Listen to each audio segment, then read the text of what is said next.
پاکستان میں سانس کے مسائل کے لیے ایک دوا بہت عام ہے، فری ہیل۔ لیکن ایک مسئلہ ہے۔ اگر انٹرنیٹ پر اس کے بارے میں معلومات تلاش کریں تو ایک عجیب اور خطرناک قسم کی الجھن پیدا ہو جاتی ہے۔ تو آئیے آج اس گتھی کو سلجھاتے ہیں اور جانتے ہیں کہ آخر سچائی کیا ہے۔ سوال یہ پیدا ہوتا ہے کہ ایک ہی نام کی دوا فری ہیل کی دو بالکل مختلف کہانیاں کیوں گردش کر رہی ہیں؟ ایک جگہ اسے فوری آرام کے لیے ریسکیو دوا کہا جا رہا ہے تو دوسری جگہ اسے روزانہ استعمال کی کنٹرولر دوا بتایا جا رہا ہے۔ ان میں سے کون سی بات سچ ہے؟ اچھا، تو چلیں پہلے والی وضاحت کو دیکھتے ہیں۔ کچھ آن لائن ذرائع یہ بتاتے ہیں کہ فری ہیل دراصل سیلبیوٹامول ہے۔ اب یہ سیلبیوٹامول ہے کیا چیز؟ دیکھیں، اس کا ٹیکنیکل نام تو بیٹا 2 ایڈرینرجک ایگونسٹ ہے، لیکن آسان لفظوں میں سمجھیں تو یہ ایک ایسی دوا ہے جو سانس کی تنگ نالیوں کو فوراً کھول کر آرام پہنچاتی ہے تاکہ سانس لینے کی دشواری تیزی سے کم ہو جائے۔ تو اس وضاحت کا سب سے اہم پہلو یہ ہے کہ اس کے مطابق فری ہیل ایک ہنگامی یا ریسکیو دوا ہے، مطلب اسے دمہ کے اچانک اٹیک میں یا ورزش کے دوران سانس کی تکلیف ہونے پر فوری آرام کے لیے استعمال کیا جانا چاہیے۔ اور ظاہر ہے ہر دوا کی طرح سیلبیوٹامول کے بھی کچھ ممکنہ ضمنی اثرات ہو سکتے ہیں۔ ان میں دل کی دھڑکن کا تیز ہو جانا، سر میں درد یا پٹھوں میں کھچاؤ شامل ہو سکتا ہے۔ لیکن کہانی یہاں ختم نہیں ہوتی، یہ تو صرف ایک رخ تھا۔ کچھ دوسرے بڑے آن لائن ذرائع فری ہیل کی بالکل ہی مختلف تصویر دکھاتے ہیں۔ ان کے مطابق اس دوا کا جز مونٹیلیو کیسٹ ہے۔ اب اس ورژن کے حساب سے فری ہیل کا ایکٹیو اجزاء مونٹیلو کاسٹ ہے۔ یہ LTRAS نامی ادویات کی کلاس سے ہے اور اس کا کام کرنے کا طریقہ سیلبیوٹامول سے بالکل الگ ہے۔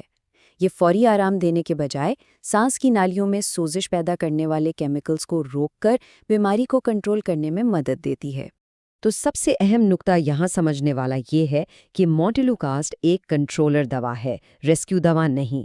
اسے روزانہ کی بنیاد پر استعمال کیا جاتا ہے تاکہ دمہ اور الرجی کی علامات کو شروع ہونے سے روکا جا سکے، نہ کہ اچانک ہونے والے حملے کو ختم کرنے کے لیے۔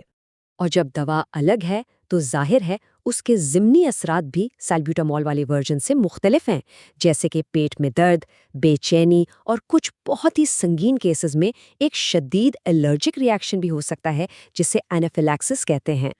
تو اب ہمارے پاس ایک ہی نام کی دوا کی دو بالکل مختلف کہانیاں ہیں، ایک فوری آرام کے لیے، دوسری طویل مدتی روک تھام کے لیے۔ یہ تضاد ایک مریض کے لیے کتنا خطرناک ہو سکتا ہے اس کا اندازہ لگانا مشکل نہیں۔ آئیے ان دونوں کا آمنے سامنے موازنہ کرتے ہیں۔ یہاں تضاد بالکل واضح ہے۔ ایک طرف ہے فوری آرام دینے والی ریسکیو دوا اور دوسری طرف ہے روزانہ استعمال کی جانے والی کنٹرولر دوا۔ ان دونوں کے مقاصد میں زمین آسمان کا فرق ہے۔ غلط دوا کا غلط وقت پر استعمال جان لیوا بھی ثابت ہو سکتا ہے۔ تو اس ساری بحث کا مطلب کیا ہے؟ اس پوری الجھن سے ہمیں کیا سبق سیکھنا چاہیے؟ اس کا جواب بہت سیدھا سادہ اور انتہائی اہم ہے۔ اس پوری بات کا سب سے اہم نتیجہ یہ ہے کہ آن لائن ملنے والی طبی معلومات پر آنکھیں بند کر کے بھروسہ کرنا بہت خطرناک ہو سکتا ہے۔ یہ ذرائع کبھی بھی ایک مستند ڈاکٹر کے مشورے کا متبادل نہیں ہو سکتے۔ تو سوال یہ ہے کہ صحیح معلومات تک کیسے پہنچا جائے؟ اس کے لیے محفوظ طریقہ کیا ہے؟ سب سے پہلے ہمیشہ اپنے ڈاکٹر سے مشورہ کریں۔ دوسرا، اپنی دوا کے ڈبے کو خود چیک کریں، اس پر فعال جزو کا نام صاف صاف لکھا ہوتا ہے۔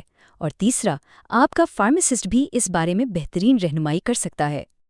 اور آخر میں بس یہ ایک جملہ سب سے اہم ہے، آن لائن معلومات تحقیق کے لیے تو اچھی ہو سکتی ہے، لیکن علاج کے لیے حتمی فیصلہ ہمیشہ ڈاکٹر کا ہی ہونا چاہیے۔